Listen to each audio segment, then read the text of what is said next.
Lukas pasal 2. Kelahiran Yesus. Pada waktu itu Kaisar Agustus mengeluarkan surat perintah, menyuruh mendaftarkan semua orang di seluruh dunia.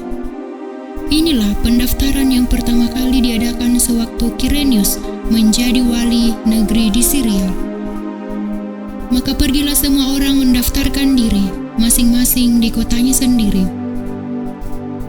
Demikian juga Yusuf pergi dari kota Nazaret di Galilea ke Yudea, ke kota Daud yang bernama Betlehem, karena ia berasal dari keluarga dan keturunan Daud, supaya didaftarkan bersama-sama dengan Maria, tunangannya yang sedang mengandung.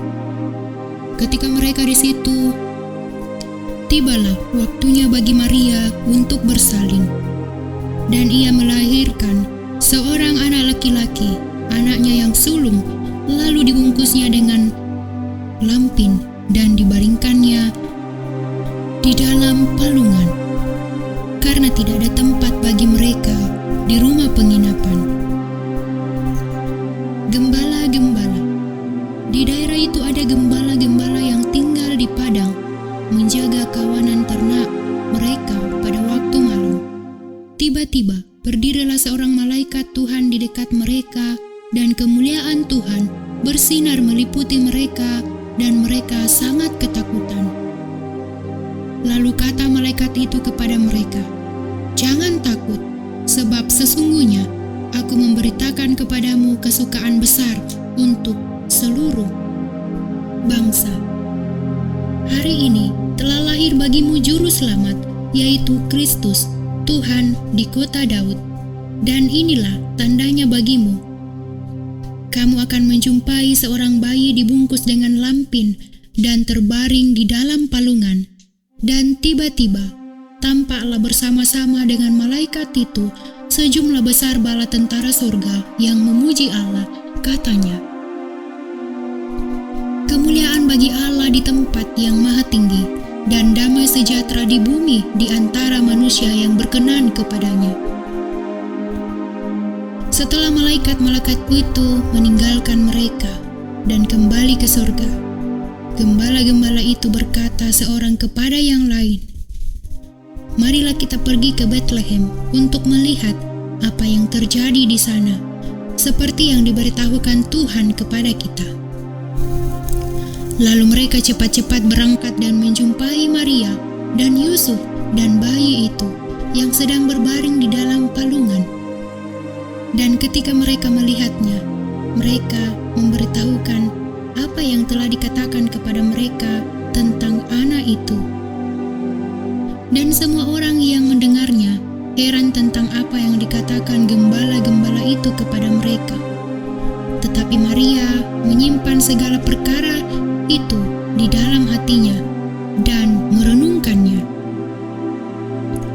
Maka kembalilah gembala-gembala itu sambil memuji dan memuliakan Allah, karena segala sesuatu yang mereka dengar dan mereka lihat, semuanya sesuai dengan apa yang telah dikatakan kepada mereka. Yesus disunat dan diserahkan kepada Tuhan, Simeon dan Hana. Dan ketika genap 8 hari dan ia harus disunatkan, ia diberi nama Yesus, yaitu nama yang disebut oleh malaikat sebelum ia dikandung ibunya.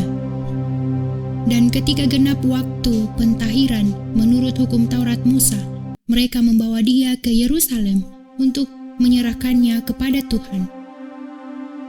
Seperti ada tertulis dalam hukum Tuhan, semua anak laki-laki sulung harus dikuduskan bagi Allah, dan untuk mempersembahkan korban menurut apa yang difirmankan dalam hukum Tuhan, yaitu sepasang burung tekukur atau 2 ekor anak burung merpati. Adalah di Yerusalem seorang bernama Simeon. Ia seorang yang benar dan saleh yang menantikan penghiburan bagi Israel. Roh Kudus ada di atasnya, dan kepadanya telah dinyatakan oleh Roh Kudus bahwa ia tidak akan mati sebelum ia melihat Mesias, yaitu dia yang diurapi Tuhan.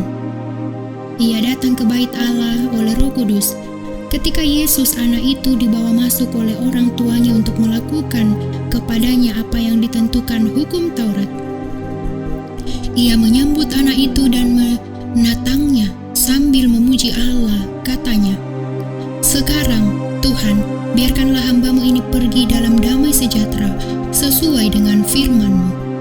Sebab mataku telah melihat keselamatan yang daripada-Mu, yang telah Engkau sediakan di hadapan segala bangsa, yaitu terang yang menjadi penyataan bagi bangsa-bangsa lain dan menjadi kemuliaan bagi umat-Mu Israel." Dan bapa serta ibunya amat heran akan segala apa yang dikatakan tentang dia. Lalu Simeon memberkati mereka dan berkata kepada Maria, ibu anak itu, "Sesungguhnya anak ini ditentukan untuk menjatuhkan atau membangkitkan banyak orang di Israel dan untuk menjadi suatu tanda yang menimbulkan perbantahan. Dan suatu pedang akan menembus jiwamu sendiri supaya menjadi nyata pikiran hati banyak orang." Lagi pula, di situ ada Hana, seorang nabi perempuan, anak Fanuel dari suku Asyer. Ia sudah sangat lanjut umurnya, sesudah kawin ia hidup 7 tahun lamanya bersama suaminya. Dan sekarang ia janda dan berumur 84 tahun. Ia tidak pernah meninggalkan bait Allah dan siang malam beribadah dengan berpuasa dan berdoa. Dan pada ketika itu juga datanglah ia ke situ dan mengucap syukur kepada Allah dan berbicara tentang anak itu kepada semua orang yang menantikan kelepasan untuk Yerusalem. Dan setelah selesai semua yang harus dilakukan menurut hukum Tuhan, kembalilah mereka ke kota kediamannya, yaitu kota Nazaret di Galilea. Anak itu bertambah besar dan menjadi kuat, penuh hikmat dan kasih karunia Allah ada padanya. Yesus pada umur 12 tahun dalam bait Allah. Tiap-tiap tahun orang tua Yesus pergi ke Yerusalem pada hari raya Paskah. Ketika Yesus telah berumur 12 tahun, pergilah mereka ke Yerusalem seperti yang lazim pada hari raya itu. Sehabis hari-hari perayaan itu, ketika mereka berjalan pulang, tinggallah Yesus di Yerusalem tanpa diketahui orang tuanya. Karena mereka menyangka bahwa ia ada di antara orang-orang seperjalanan mereka. Berjalanlah mereka sehari perjalanan jauhnya, lalu mencari dia di antara kaum keluarga dan kenalan mereka. Karena mereka tidak menemukan dia, kembalilah mereka ke Yerusalem sambil terus mencari dia. Sesudah 3 hari mereka menemukan dia dalam bait Allah.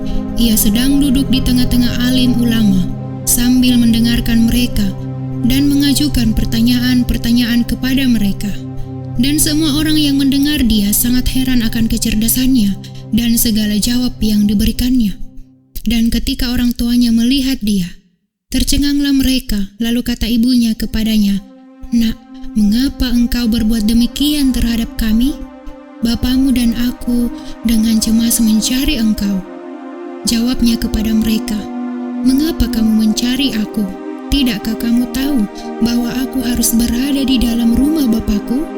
Tetapi mereka tidak mengerti apa yang dikatakannya kepada mereka. Lalu ia pulang bersama-sama mereka ke Nazaret, dan ia tetap hidup dalam asuhan mereka. Dan ibunya menyimpan semua perkara itu di dalam hatinya. Dan Yesus makin bertambah besar, dan bertambah hikmatnya, dan besarnya, dan makin dikasihi oleh Allah dan manusia.